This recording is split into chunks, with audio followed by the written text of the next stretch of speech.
সাইয়েদনা আলীকে মদিনায় বিশ্বনবী পাঠালেন আর বললেন, যত উঁচু মাজার দেখো ভেঙে মাটির সাথে গুড়িয়ে দাও। সবার উপরে মানুষ সত্য, তাহার উপরে নাই। এজন্য কবরকে সিকিউরিটি দিতে হবে, কিন্তু গম্বুজ বানানো যাবে, লাল সালু দেয়া যাবে, মাজারে আগরবাতি দেয়া যাবে, মোমবাতি। অনেক মাজারের উপরে লম্বা মশারি টাঙানো আছে না নাই? ওর বাবারে মশায় কামড়ায়, কত বড় ডাকাত, মশা দাঁড়াতে পারে না নিজের গা থেকেও, তোমারে কি বাঁচাবে?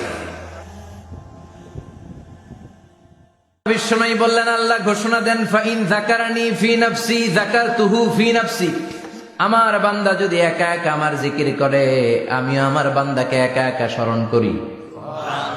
ওয়া ইন যাকারানি ফি মালাইন যাকারতুহু ফি মালাইন খায়রিম মিনহু। আর মহা সম্মেলনে যদি বান্দা আমারে স্মরণ করে, আমি এর চাইতো শ্রেষ্ঠ মহা সম্মেলন ফেরেশতাদেরকে নিয়ে আমার বান্দাকে স্মরণ করি।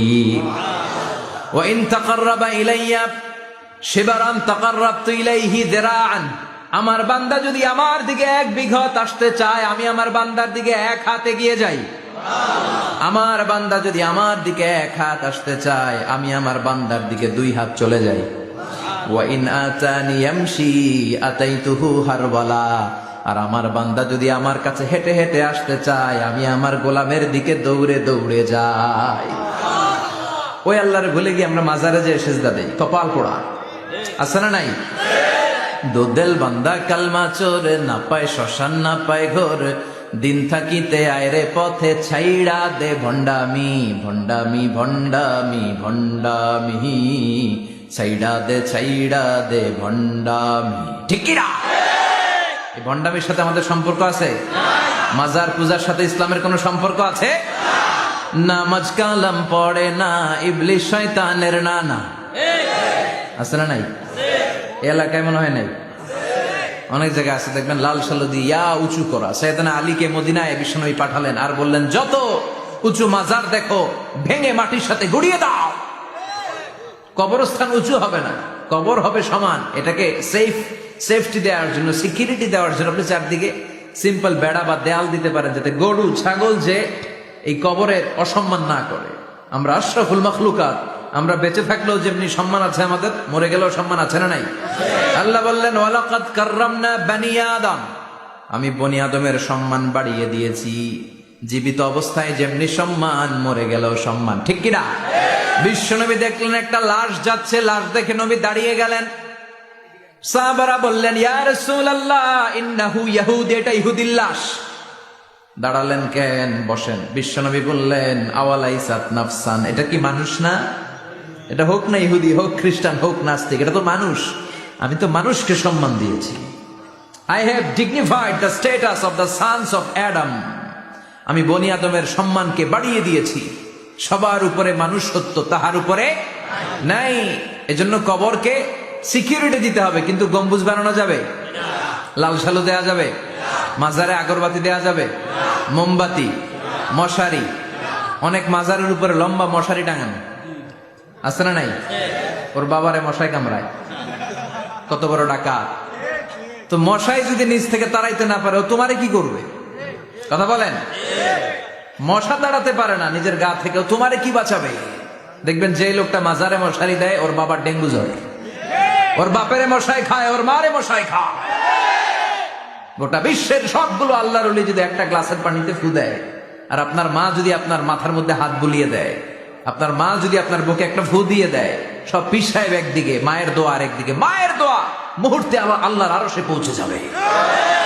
এজন্য বিশ্বনবী বলতেন, সালাসু দাওয়াতিন মুস্তাজাবা, 3টা দোয়া আল্লাহ কবুল ফিরিয়ে দেন না। 1 নম্বরে হচ্ছে দাওয়াতুল মুসাফির, সফর অবস্থায় দোয়া করলে কবুল করে কে? আল্লাহ। 2 নম্বরে দাওয়াতুল মাজলুম, অত্যাচারিত ব্যক্তির দোয়া কবুল করে কে? 3 নম্বরে দাওয়াতুল ওয়ালিদাইনি লিওয়ালাদিহি, মা বাবা যখন হাত তুলে ছেলে মেয়েদের জন্য আল্লাহর কাছে দোয়া করে, ওই দোয়াটাও কবুল করে কে? মাজারে মশারি দিবেন, লাল সালু দিবেন, আগরবাতি, মোমবাতি, কোন মানত? মাজারে মানত করা যায় না। ইন্নী নাযারতু লিররহমানি সাওমা, মানত করতে হয় রহমানের নামে। মানত হবে একজনের নামে, চিল্লায় বলেন তিনি কে? আল্লাহ। এজন্য মাজারে কিছু দেয়া যাবে না, এই ভণ্ডামি গোটা বাংলাদেশ ব্যাপী। আমরা বলে যাচ্ছি যতটুকু শুধরানোর শুধরাবে। হেদায়েত দেওয়ার মালিক একজন, চিল্লায় বলেন তিনি কে? অনেক পীর আছে এরকম ভণ্ড পীর, সারা বছরে নাকি একবারও গোসল করে না, 365 দিনে ওর গোসলের রুটিন একদিন, আর ওই একদিনের গোসলের পানি মুরিদরা সব খাইয়া শেষ করে ফেলায়। নাউজুবিল্লাহ কইবেন না? নামাজ কালাম পড়ে না, ইবলিশ শয়তানের নানা, ধর্মের একখান খুঁটি ধইরা কয়দিন করবা হয়রানি। ভণ্ডামি ভণ্ডামি ভণ্ডামি, ছাইড়া দে ভণ্ডামি। দোদেল বান্দা কালমা চোরে, না পায় শ্মশান না পায় ঘর, দিন থাকিতে আয়রে পথে ছাইড়া দে ভণ্ডামি। ভণ্ডামি ভণ্ডামি ভণ্ডামি, ছাইড়া দে ভণ্ডামি। চিল্লায় বলেন ঠিক কিনা? এগুলোর সাথে আমাদের কোনো সম্পর্ক নাই। ইসলাম হচ্ছে সহজ। আদ-দীনু ইউসরুন লা উসরা ফি।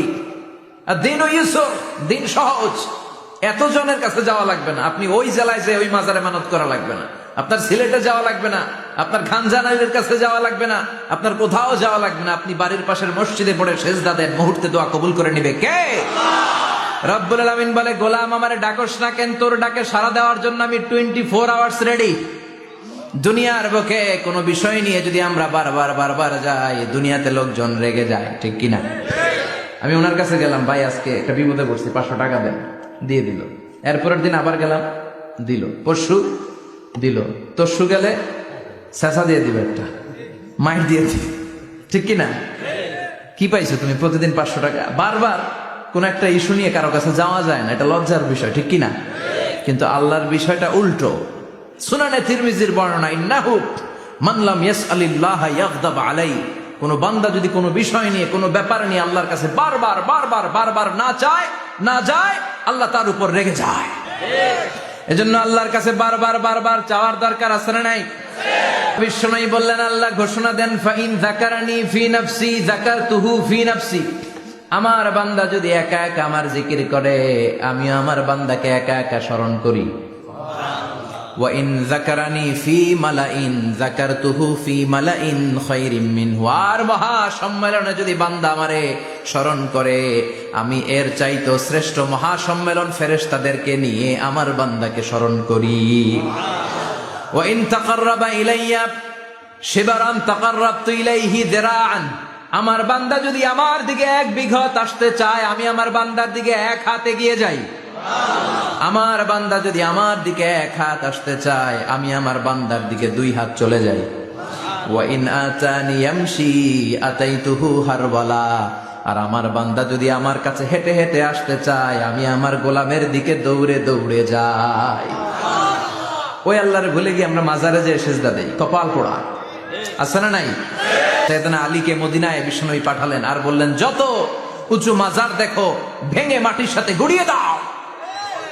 কবরস্থান উঁচু হবে না, কবর হবে সমান। এটাকে সেফটি দেওয়ার জন্য, সিকিউরিটি দেওয়ার জন্য আপনি চারদিকে সিম্পল বেড়া বা দেয়াল দিতে পারেন, যাতে গরু ছাগল যে এই কবরের অসম্মান না করে।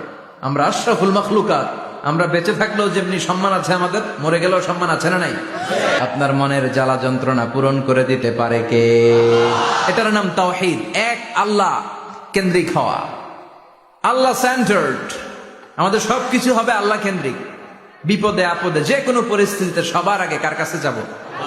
এটার নাম তাওহীদ। এটার নাম তাওহীদেরই মুর্শিদ আমার মুহাম্মাদের নাম বলো। মুহাম্মাদের নাম, আল্লাহর নাম জপলে বুঝতে পারি আল্লাহরই কালাম বলো। মুহাম্মাদের নাম, ওই নামেরই রশি ধরে যায় আল্লাহর পথে, ওই নামেরই ভেলায় চড়ে ভাসি নূরের স্রোতে। ওই নামের বাতি জেলে দেখি আরশের মুকাম বলো। মুহাম্মাদের নাম, সবাই পড়েন। তাওহীদেরই মুর্শিদ আমার মুহাম্মাদের নাম বলো। মুহাম্মাদের নাম, আল্লাহর নাম জপলে বুঝতে পারি আল্লাহরই কালাম বলো। মুহাম্মাদের নাম, চিল্লায় পড়েন আমিন। সব সময় বিপদে আপদে কার কাছে যাবেন? আপনার বিপদ দূর করতে পারে কে? আপনারে অসুস্থ থেকে সুস্থ বানায় দিতে পারে কে? মনের জ্বালা যন্ত্রণা মিটাতে পারে কে? আল্লাহ ছাড়া কেউ পারবে? কোন মুফাসসিরে কোরআন আপনারে বাঁচাতে পারবে? কোন আল্লাহর ওলি বাঁচাতে পারবে? এমনকি আল্লাহর কোন পয়গাম্বার কোন নবী আপনার কিচ্ছু করতে পারে? করতে পারে একজন, তিনি কে? আমরা যেন সব সময় সে আল্লাহর জিকির করে, আল্লাহ তুমি তৌফিক দাও। আরো জোরে পড়ে না আমিন।